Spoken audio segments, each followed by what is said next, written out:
വിശുദ്ധ വേദപുസ്തകം ഇങ്ങനെ പറയുന്നു, ഉടനെ യേശു അവരോട്, ധൈര്യപ്പെടുവീൻ, ഞാനാകുന്നു, പേടിക്കണ്ട എന്ന് പറഞ്ഞു.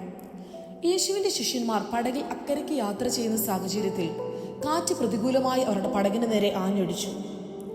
യേശു രാത്രിയുടെ 4-ാം യാമത്തിൽ കടലിന്മേൽ നടന്ന് അവരുടെ അടുക്കൽ ചെന്നവരോട്, നിങ്ങൾ ധൈര്യപ്പെടുവീൻ, ഭയപ്പെടേണ്ട എന്ന് പറഞ്ഞു. എന്നാൽ അതിനു മുൻപ് എന്താണ് സംഭവിച്ചത്?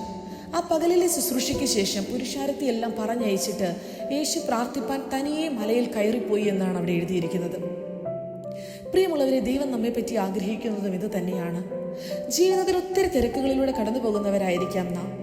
എന്നാൽ ദൈവസന്നിധിയോട് ചേർന്നിരിപ്പാൻ, പ്രാർത്ഥിക്കുവാൻ, സമയങ്ങളെ മാറ്റിവെക്കുവാൻ, വചനം ധ്യാനിക്കുവാൻ, ദൈവത്തോട് ആലോചന ചോദിക്കുവാൻ ദൈവം നമ്മെപ്പറ്റി ആഗ്രഹിക്കുന്നു.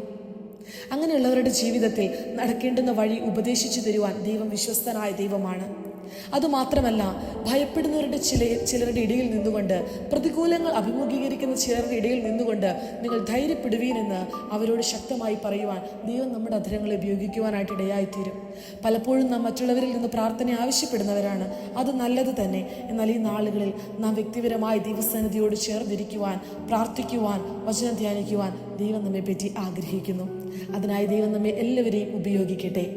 ദൈവം നിങ്ങളെല്ലാവരെയും ധാരാളമായിട്ട് അനുഗ്രഹിക്കട്ടെ. ആമേൻ.